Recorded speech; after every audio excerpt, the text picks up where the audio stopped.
we have to come to terms with the fact that we've got a lot of sickos in the world. And I think we know more now. We know more now than then. I'll give you that. Sure. That's fair. I would say after the 80s is when we started like having our big serial killer cases and like understanding this stuff. But there's no part of me that would let my little twin sisters not today wear makeup and prance around a stage half naked in a bikini. Absolutely not today. I won't even let them talk. Like a man comes up to me at a grocery store and tries to say hello to my girls. I'm already on high defense mode because you can't operate in that safe. Unfortunately, it's sad, but we can't operate in that space anymore. Yo, hey, what we gon' slap today? Yo, hey, what we gon' slap today?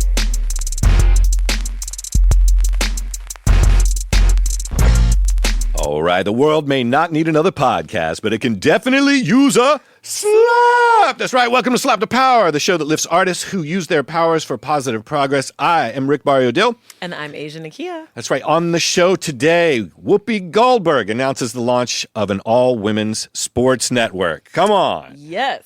And then we will hit our rescue segment, Pause for Progress, where we will talk about 3 new rescues that Compassion Kind took in this week. Three.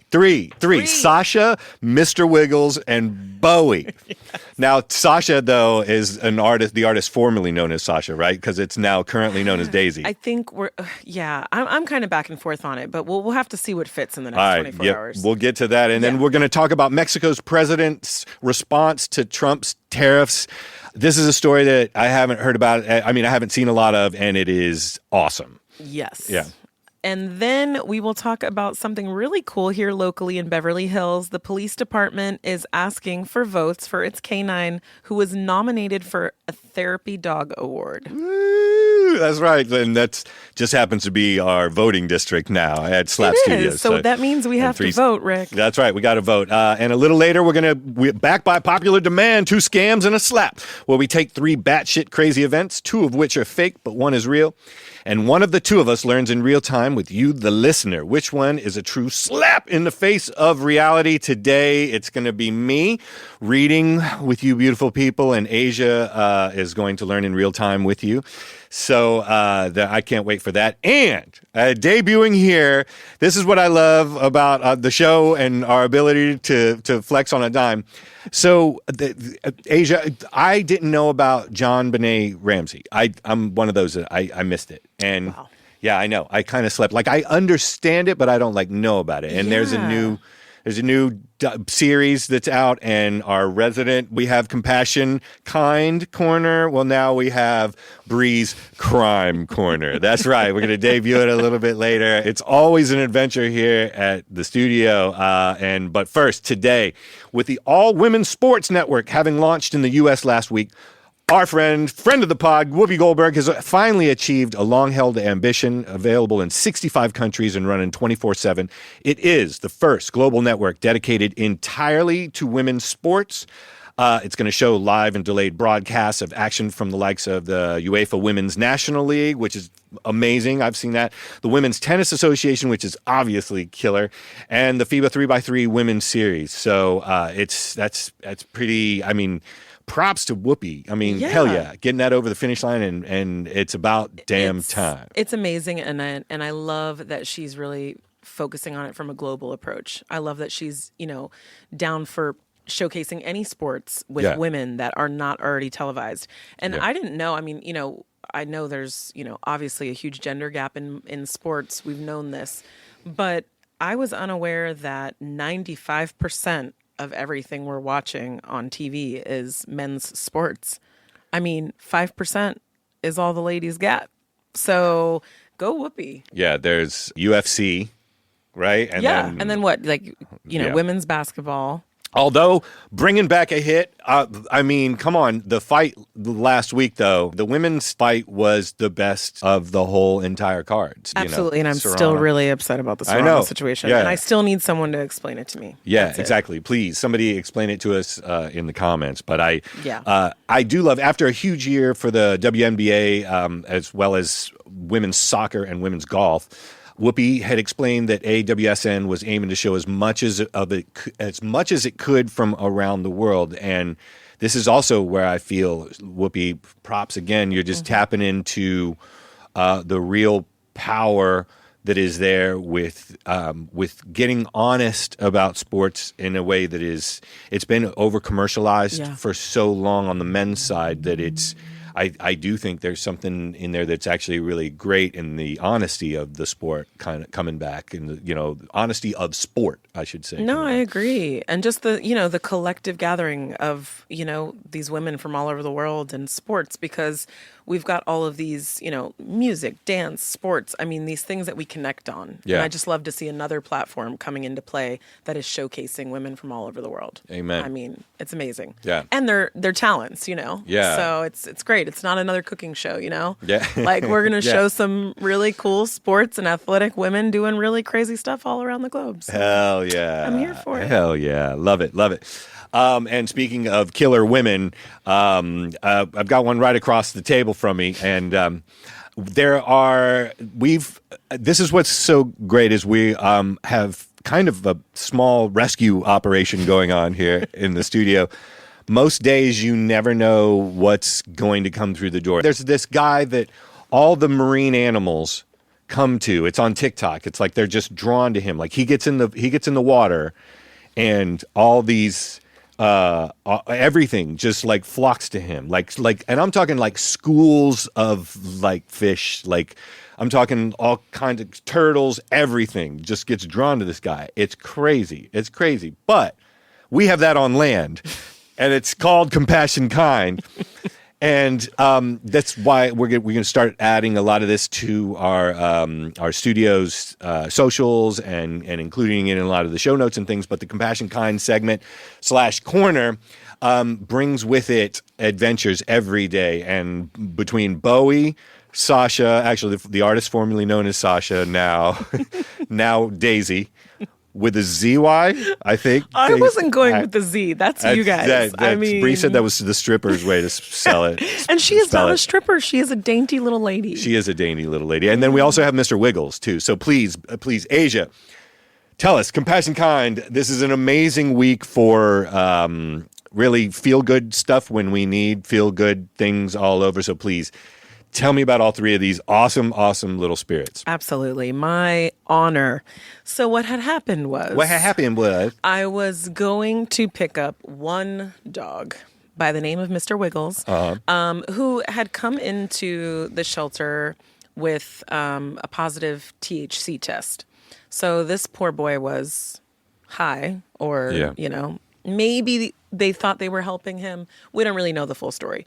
But he came into the shelter, and unfortunately no rescue was pulling, and he found himself on the euthanasia list.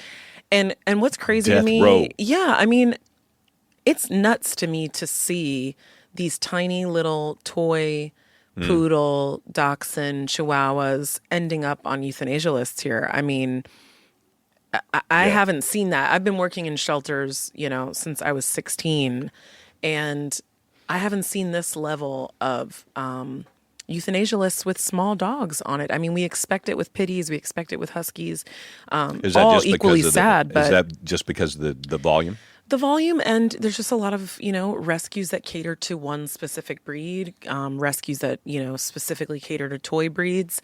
People find them easier to adopt out.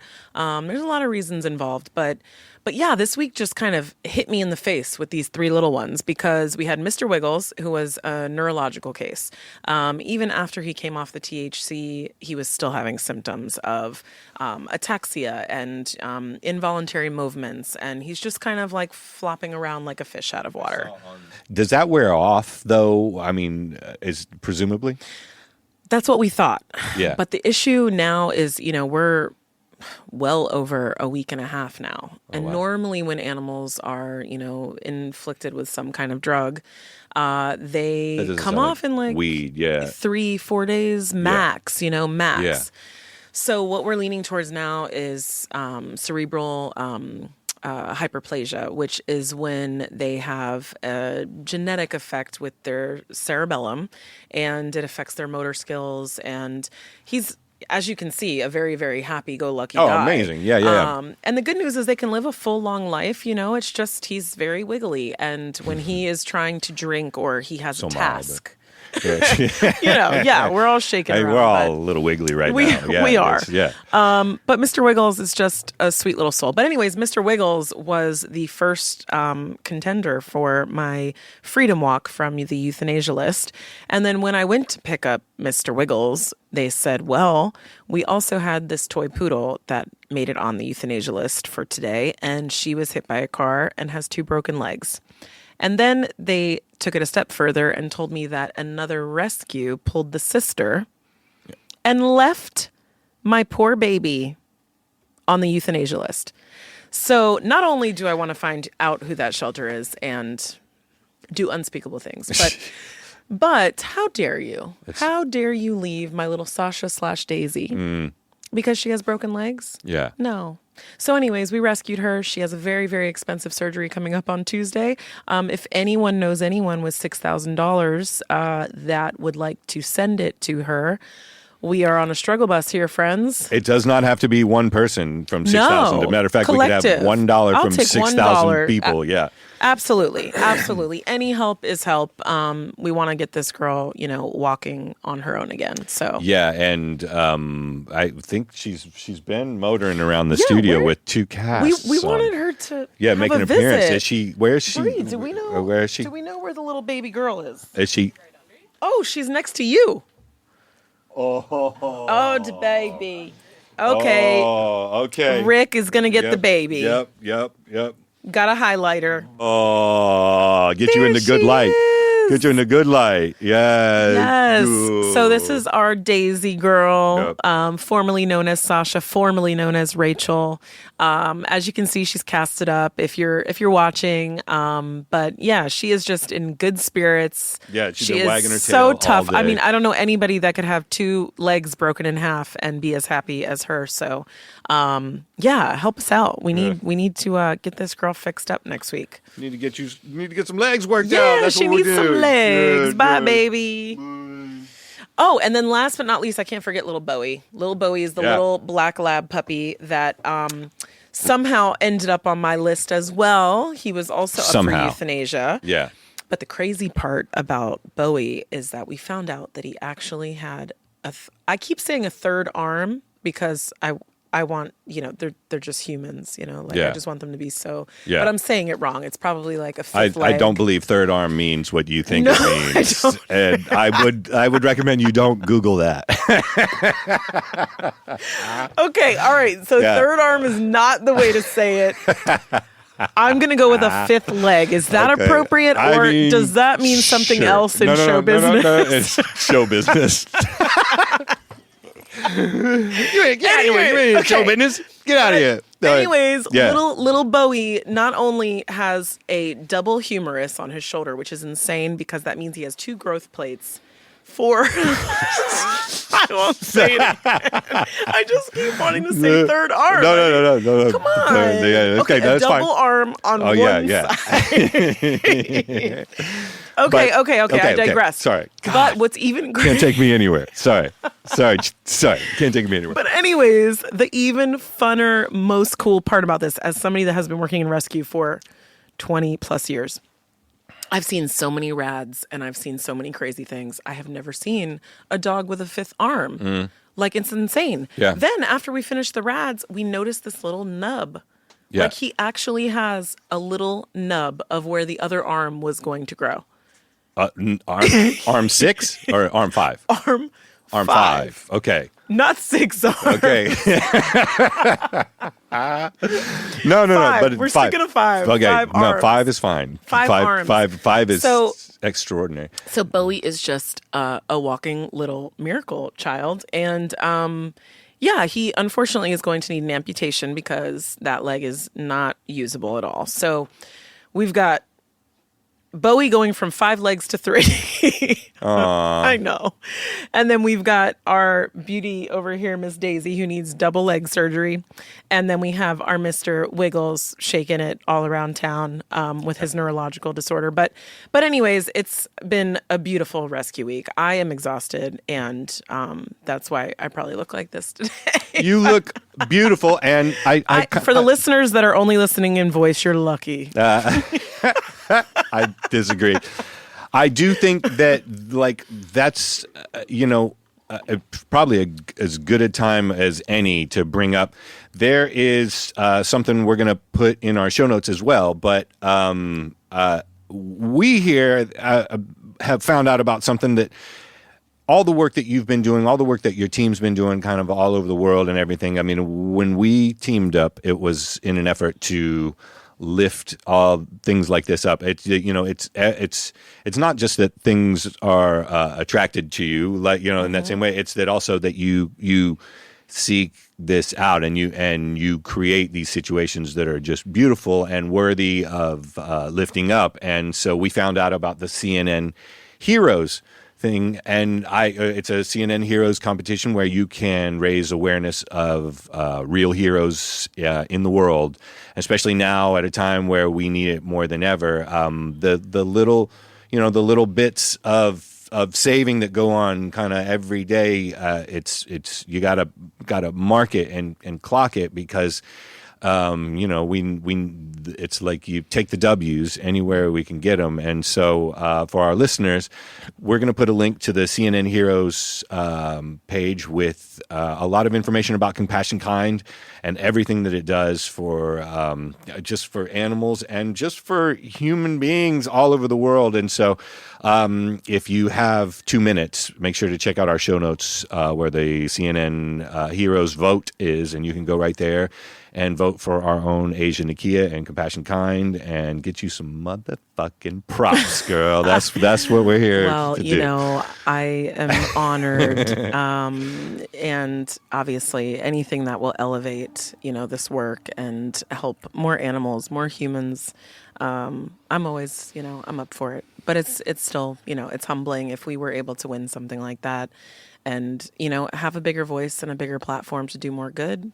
Hey, sign me up. And more resources, more awareness. I think we, like everybody, went kind of balls to the wall, like with this sort of struggle for power that just happened in our country, and now as a result of it, it's again.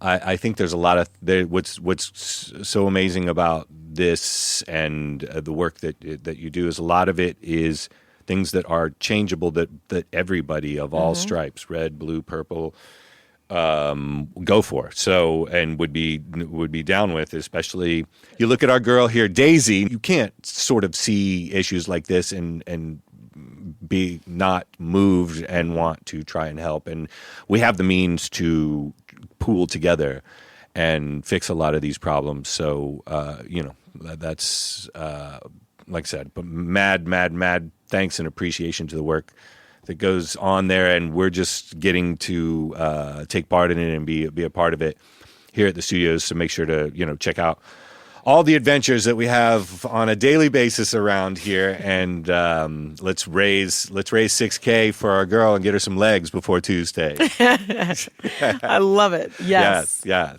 right, when we come back from the break, Mexico's president suggests retaliatory tariffs in response to Trump's threats. What could go wrong? Let's talk about it after the break. Gambling is part of the culture of America, since even before we were America. I'm Norman Chad. I know gambling. I've played blackjack and poker. I've bet sports and horse races. I've even hit the slot machines at a Pahrump, Nevada 7-Eleven. You say gambling, I say gambling mad. So join me on Gambling Mad with Norman Chad, wherever you find your podcasts. Follow us on socials at Gambling Mad Show or at Gambling Mad Norman Chad at YouTube.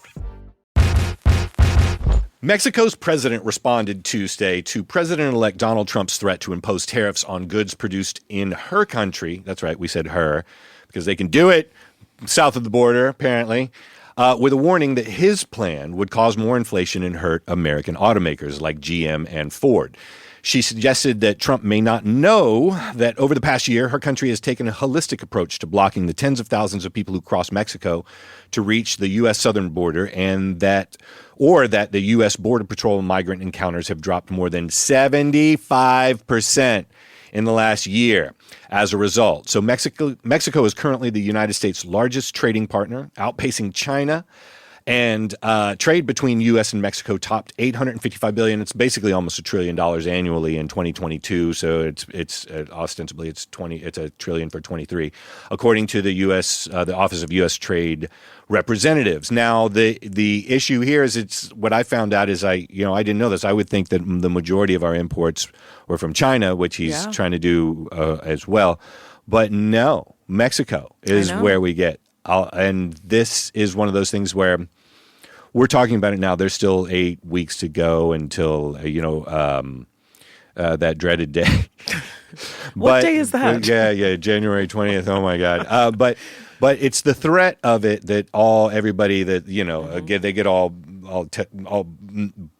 gassed up about. And I understand when you deal in bullshit, how that can work, but I don't know. I mean, if it gets enacted, this is one of those things where it feels like you would just be purposefully crashing the economy in a way that is completely unnecessary. It's an own goal. And so that's why, we'll see. It's bluster until it's not, but he ran on this, so it's not that it's not a reality that he would follow through with it. I always find these things interesting because I think, the pull to the American people is that, we're going to have more U.S.-based products coming out, right? Sure. We're building more factories and giving more people jobs and all this.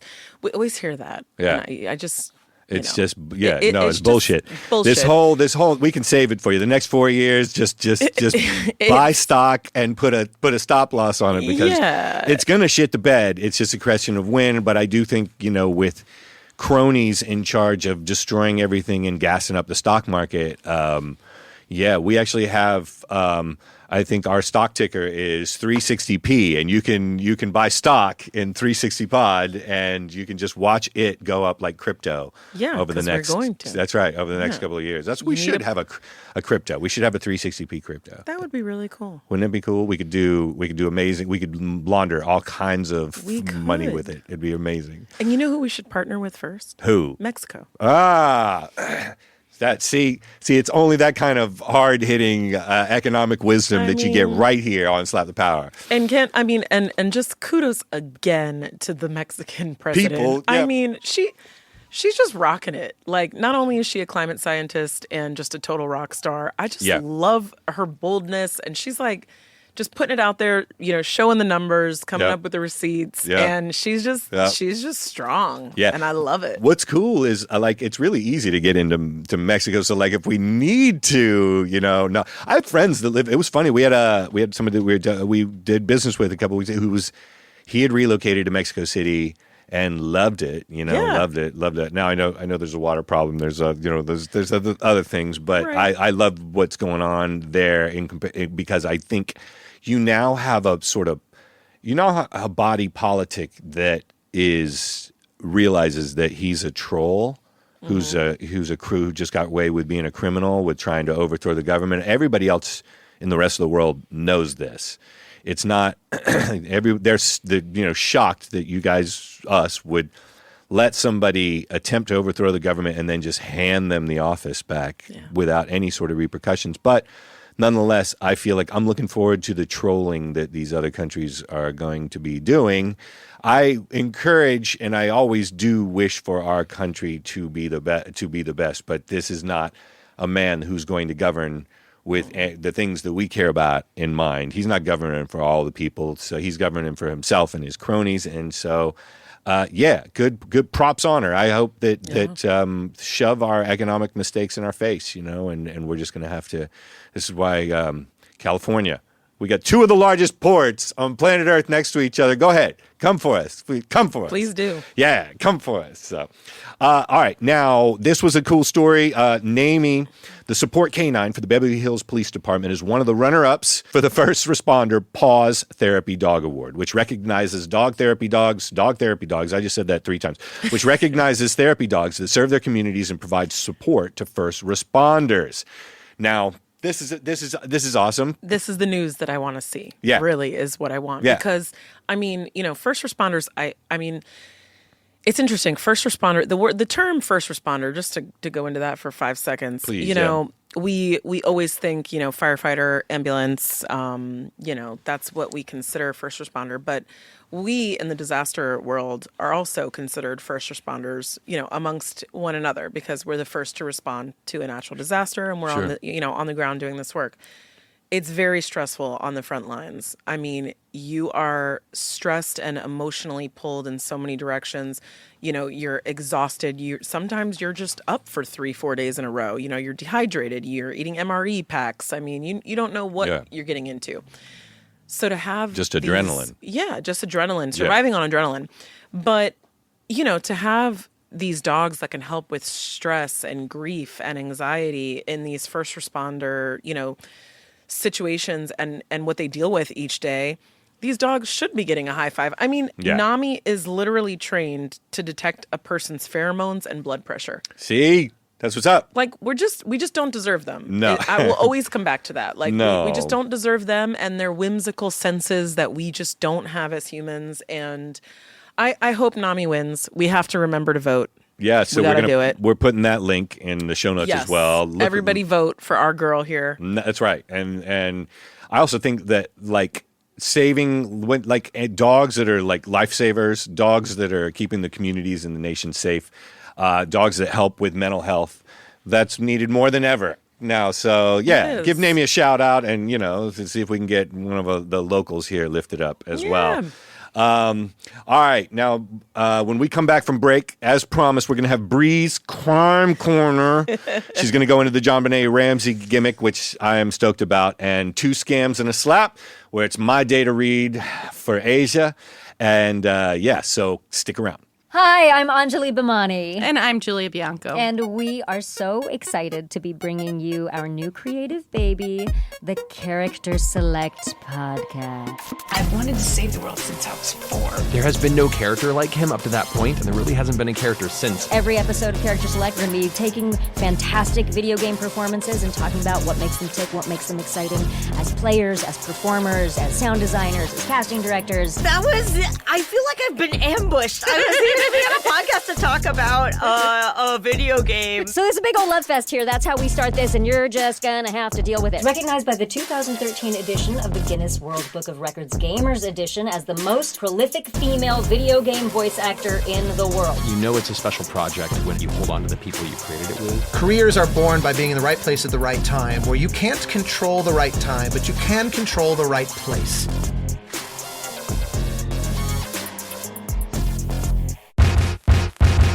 That's right. So joining us as promised, Bree's Crime Corner. I didn't know about the JonBenét thing, and you started you started telling me about it, and I lost my mind. So please, for the people. The story is that they went to a Christmas party. Okay. They come back home. They put their kids to bed. They go to bed. They wake up. The mom finds a ransom note on the staircase. She yells for her husband. She's confused. He comes down. They realize there's this ransom note for their daughter. They think she's been kidnapped. They call the police and then all their friends to come over for support. At this point, they think she's been kidnapped, and the police butcher the crime scene. Like, all these friends are coming over. They were just saying how there was, donuts and juice and stuff. People were just touching everything.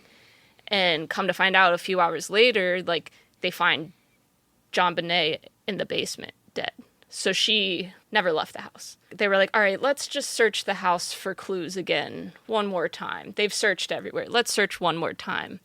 The dad just so happens to walk down to the basement and open the door, and there's JonBenét. Does he leave her there and say she's here. No, he picks her up, comes up. So now he's contaminating her body. Here's the question. If you were kidnapping the girl Yeah. and you left this ransom note, why did you kill her in the house? Yeah. Yeah. What did the Unless ransom note something say? went wrong. The ransom right? note was like 4 pages long. Oh my God. Okay. Who has the time to write? Nobody. Nobody. The what the kidnapper Yeah. wrote the ransom note on was paper and pen from inside the Ramsey's home. Right. So the kidnapper broke in, knew that they would have Pen and paper. all this time Yeah. to sit and write this long Novel. 4-page. And then one theory of mine is they were at this Christmas party. Maybe the kidnapper did have enough time to get familiar with the house. If they were in the house already, in If he had theory, they saw them. Let's say it's someone that knows them, right? Right. They've looked around. They've figured out they're gonna just try and get in one of the windows. Okay, a lot of people in those houses up north, the basement windows, a lot of the times are broke or stuffy or open or whatever. So I feel like if it was somebody from their circle, they would have had to have known the house, been inside the house, knew where her bedroom was, and then maybe when they left for the Christmas party, they went in and stayed there, and waited. That is a theory. That's a theory. But going back to the ransom note, you are going to kidnap a child because you want ransom money. That is a very different objective. Guess how much money they wanted in this ransom note. Just take. Oh yeah, for fun. I know. Just Let's take let a him. guess. I don't want to guess wrong. $50 million. $118,000. Specifically, 118. Why? And what does that match with, Why? Bree? What does that correspond with? That was the exact amount that John, the father, got as a bonus that year. Exact amount. It was like 1,807 something. Which does Or not. 18,000, Which doesn't. 118. Which doesn't 118. help the argument that it wasn't somebody Wait a else. minute. It could have been somebody the dad. $118,000 bonus? That's a good Yes, bonus. but- man. Yeah. but they this- had money, the Ramseys. But this is why it actually is on their side, this part of the This story part for is on me. their side because why because- would you specifically put that number if you wanted to kill your daughter? Like you maybe somebody you worked that's with. what I was thinking. That's Like weird, somebody right? knows what your bonus is And is pissed off. Is pissed off that you got it and says, "I want your whole entire bonus, nothing more, nothing less." Yeah, so that is a weird thing, right? Right. And Right. Yeah. unexplainable sort of. Sure. Even the detectives are like, you don't see ransoms for 118. You see 18,000. like Yeah, 50 a million. quarter Yeah, mil, yeah, a yeah. half a mil, a mil. Like, but why 118? And how ironic that or a coincidence that it's the same bonus. Yeah. Now, Yeah. did they think about that and then write the note so that it looked like that? Was So it staged? It can be staged. There's a theory that so JonBenét had a history of wetting her pants. Okay. It was like something that she was working on. Okay. So one of the theories is that she wet her pants. Patsy lost control, may have pushed her into the bathroom or something to get clean, and she hit her head, and then they had to stage. That's one of the theories. Now, the autopsy report, what did that show as cause of death? Strangulation and or a hit to the head. Head contusion. But they don't know which one came first. They cannot conclude which Okay. one happened first. However, I don't know if I'm saying this right. A garrote was a device created to strangle Oh yeah, JonBenét, yeah. which this is an intricate Whoa. Hold on. A device was created to strangle specifically JonBenét. Specifically. Yeah. So this device, the way it was tied, there's a thing you can pull that would strangle, and then if you let it go, it loosens up.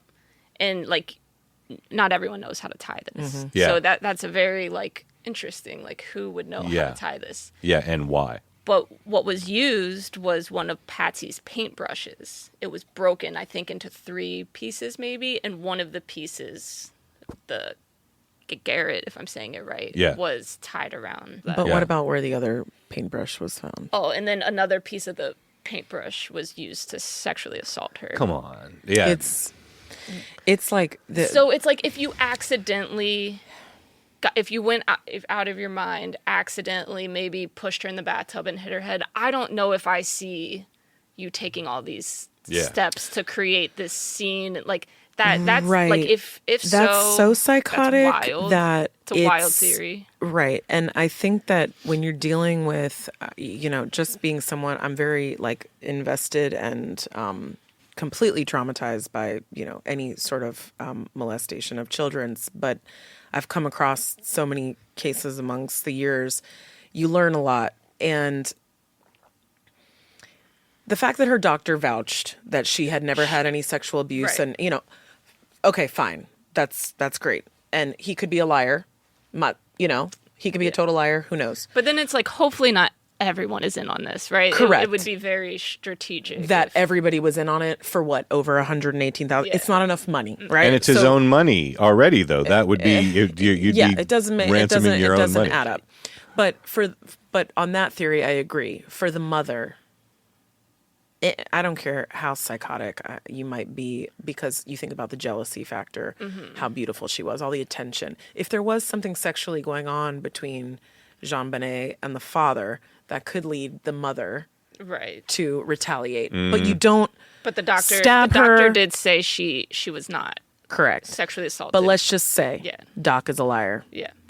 Do you break a paintbrush in 3 and stab her in the throat and then shove one up to sexually? No. That's not something that. What would be the purpose for the mom to do that? The dad, there was no signs of her being sexually assaulted prior to this, per the doctor. They also interviewed his other daughter, which he had 2 other daughters from a previous marriage. Yeah. One of them died in a car accident, so the man's lost 2 children. But the daughter that is still living did say, like, my dad has never done that. He's been nothing but a stand-up dad.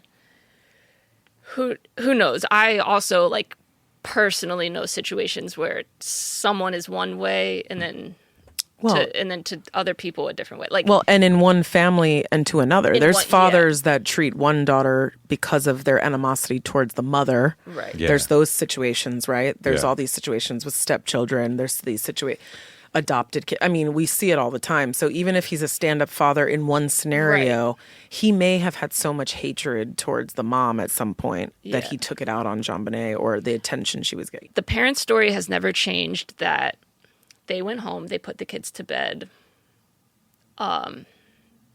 Burke never left his room. They tried to hide him from everything going on. As soon as they found the ransom note, they called a friend to come get him. So Burke was away from How everything. old was Burke at the time? 9. Okay. However, Burke goes on Dr. Phil as he's older. He's like a man at this point. And he tells Dr. Phil this is what happened that night. And Burke's version is that he went downstairs in the middle of the night to play with his toys. And we're like, wait, what? You were downstairs in the middle of the night? Like that has never been said before. And he's on television saying he did leave his bedroom and he was downstairs. JonBenét, when they looked at her body, had pineapple in her stomach. And they were asked, was there pineapple at the party that they attended, that Christmas party? No. They asked the parents, did you guys feed her pineapple? No pineapple. However, there was a bowl of pineapples in the kitchen, in a bowl, pineapples and milk. Burke and Patsy's fingerprints on the bowl in the milk. It's their house. Of course, their fingerprints are on it. But JonBenét's fingerprints not on it at all. But it's just weird that there's this bowl of pineapple there. Yeah. And no one can tell you how JonBenét, it got into her stomach. Yeah. So the theory is maybe Burke was downstairs eating pineapple. She came down, maybe stealing his pineapple. He got mad, hit her with something, accidentally killed his sister, and then the parents cover it up because they don't want their son to go down for murder. I still can't go with that one because Everything that was done to her was super was so crazy. brutal. You do not, as a parent trying to protect your son, that's not if you're not a complete psychopath, you would do a blunt force trauma to the head, sure. You would not have a garrote for a strangulation. Mm-hmm. You would not have a piece of a paintbrush up your daughter's private parts. Mm-hmm. You wouldn't have stabbed her in the neck with part of the paintbrush. Mm-hmm. It's too much. And a taser. It doesn't So I add think up. we have to scratch him off.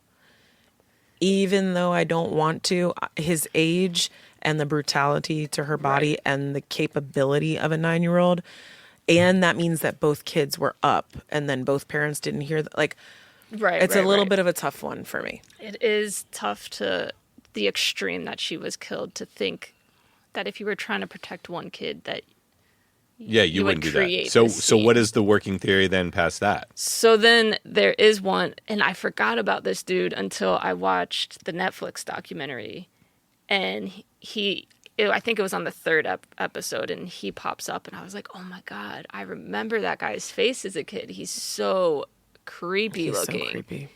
And, Who is he? John Carr. He's one of the many that confessed to killing her. But his story made, like, the way he described what he did to her and how he did it, like, made sense. But they couldn't find any DNA of his on her. But if he confessed and if it matches up, do you have to have DNA for it to be... By court of law, unfortunately. I mean, they just By don't court of law, roll you with have it. to have DNA? You do. Some states do not allow without a DNA. Like, there have been murders that literally the person, was in the car with, but there's no DNA. And they're like, oh, well, we can't blame them. It's like, what? Like, That's what? crazy. It's insane. I think a kid should be able to do a pageant and not be sexualized. I think a kid should be able to dress up and have fun and put What about the makeup makeup? on. If it's for fun, like they were saying those pageants were like the only people in the audience were like moms and dads of the other girls. Like it wasn't like in front of a crowd of random people. It was like a community, like, I don't know. But here's my thing. We have to come to terms with the fact that we've got a lot of sickos in the world. And I think we know more now. We know more now than then. I'll give you that. Sure. That's fair. I would say after the 80s is when we started like having our big serial killer cases and like understanding this stuff. But there's no part of me that would let my little twin sisters not today. Wear makeup and prance around a stage half naked in a bikini. Absolutely not today. I won't even let them talk. Like, a man comes up to me at a grocery store and tries to say hello to my girls, I'm already on high defense mode, because you can't operate in that safe. Unfortunately, it's sad, but we can't operate in that space anymore. And unfortunately, makeup and bikinis is sexualizing a child. It's unfortunate that a little girl can't play dress up and want to like put on her mom's heels and look like her mom, and it be okay for like a small little thing they do for fun. Like, I used to dress up with my cousins and do movies and stuff. Like, I was never into pageants, but like, playing dress up is fun when you're a kid. It is. You put on the beads and the makeup. Yeah, unfortunately, there was like a slew of freaking predators that came forward trying to confess that they killed JonBenét, and were all like, they could prove that they didn't, but these pedophiles just had an obsession with her.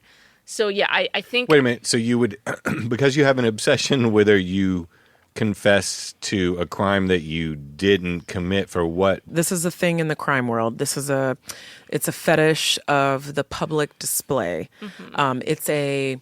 what's the other case that we had? Oh, the Zodiac. Zodiac. You know how many people came up and wanted to be the Zodiac? They want to emulate this fantasy of being the killer. Sometimes so we how did throw they weird... leave it? It's a mystery. And that's just no one knows. Still. It's been 28 years or but something the car like that. dude, is he doing time for it? Because he admitted No, to and it? the worst part because is there's no this dude DNA. was a preschool teacher too. Yeah. A substitute preschool teacher at the time. Not anymore. And apparently I think they said he moved to like London or something. He said he's like living quietly somewhere, but look at his picture. What a creep. He just looks total creep show. I don't know if we'll ever ever find out what happened to that little girl. And that is Bree's And that's Crime, Bree's Crime Corner. Yeah. All right. And before we get out of here, as promised, and you can stick around because you may know this. Bree I created this. Oh, you created it. Okay, so Bree knows it. All right, so for two scams and a slap, the beautiful thing where we're bringing back this game, and we take 3 batshit crazy events, 2 of which are fake, 1 is real, and one of the two of us learns in real time with you, the listener, which one is a true slap in the face of reality. This week, I get to read for Asian Nakia, and so, are you ready? I'm ready. Asia, and Bree created this, so this is great. All right, number 1. Mysterious crop circle revealed to be a giant advertisement for new cereal. Number 2, woman marries a train station. I want to know more already. Pizza, and number 3, pizza delivery drone delivers wrong order to the White House. Which one of these is actually a slap in the face of reality? I mean, they're all plausible. They are all plausible. Okay, I'm gonna have to go with the woman that married the train station. You are correct, Asia. I think she might even be 3 for 3. That woman marries train station she's loved for 36 years and has sex with it mentally. Carol Santa Fe says being attracted to inanimate objects is like being bisexual or lesbian and insists she isn't crazy. Now, she has married, and this is in quotes, a train station she spent 36 years in love with and says they have sex mentally. She says she has been in love with this train station since she was 9 years old. Can I just say on behalf of the LGBTQIA plus community, this is why we can't have nice things. Right. This is correct. Because you got to go and marry a train station. This is great. She says she has sex with the building mentally and identifies herself as an objectum sexual, a person who is sexually attracted to inanimate objects and structures. It's kind of crazy. She didn't discover this until she was 40 after she searched online, and I am in love with a building, she says. It's a worldwide debate whether the phenomenon is a sexuality fetish or mental condition. I don't know. Yeah, I struggle a bit with that one. But as long as she's not harming anybody, I'm just going to let her go with it. She takes a station. 45-minute bus ride every night to see the station. You would think she would take a train. Maybe she can't ride the train because she's married to the train. She doesn't want to ride her husband at work. When husband like when he's working, when he's on the rail. He's right. She would be jealous of all the other passengers. I was gonna say, how does she deal with jealousy issues with all these bitches coming in and off the train? I mean, I love this though. She says that the train the station identifies as female. So when I'm touching her, I feel as though it actually holds me and kisses me. And she says, I don't have physical sex with the station in public. I want to be respectful. I want to be respectful. I wouldn't do that with a human in public, so why would I do it in this case? I do have sex with Daedra in my mind when I stand there. Daedra? That's what she named her. Yes. Did she really name the station after a Greek goddess? I'm offended. It should be offended for all Daedras everywhere. I especially like when I hear the trains rev up their engine. Ooh, it turns me on. That's what she says. This article. Boy. This keeps getting better. She claims the train station is the love of her life, despite being in a previous relationship with a man. I mean, ouch to that man. Ouch. To the dude, I mean, for sure. I know men have a hard time when, we leave them for a woman, but to be left train but station? To be left for a female train station. She's definitely not ashamed, and but at least she has boundaries. Sure, she does. Public display of affection. She has boundaries, and you know what? Again, if you're not harming anyone, you do you, boo. You do you. That's the theme here on Slap the Power. You do you, And I will respect and appreciate anybody that's not causing harm. So you know what? Let her do her thing. And that's it. That's it. That's it. All right. Yeah. Well, before we get out of here, a reminder to check our show notes and everything for CNN Heroes. Vote for our girl, Asian Nakia, on CNN Heroes. We have the links and everything on there. And before we head out, make sure to like, comment, share, subscribe, talk about JonBenét and Bree's new Crime Corner, which I'm looking forward to next week's. I'm going to be diving already into this for a while. Yeah, I like this. I like this a lot. And, pause for progress. This week's definitely got its hands full. So make sure to, if you can help out there in any way, it is always appreciated at Compassion Kind. And we also started a new Patreon for the show, for Slap the Power, which is actually great. We're going to be dropping that link really, really soon, which helps us keep the studio running. It helps us we want to keep building out the show and building out the facilities and trying to make a better show for you every week. So make sure to check that out if you get a chance. And we will see you next week. Sonics. Love. Action. Progress. See you guys next week. Bye. Slap the Power is a Slap Network production. It's written and produced by Rick Barriodil and Asian Nakia. Our senior producer is Bree Corey, audio and video editing by Asher Friedberg and Bree Corey, and studio facilities provided by Slap Studios LA and 360 Pod Studios. If you're into online power scrolling like we are, don't forget to follow Slap the Power on Instagram, Twitter, TikTok, YouTube, and probably Pinterest soon for access to full episodes, bonus content, and more. And if you're as full of hot takes and crazy ideas as we are, please think about dropping us a review to help boost this episode, and you can help blow up the group chat by sharing with friends, family, or random shit posters on the internet you want in on the conversation. And if you're interested in being a guest on the show, please email info@slapthepower.com. Yo!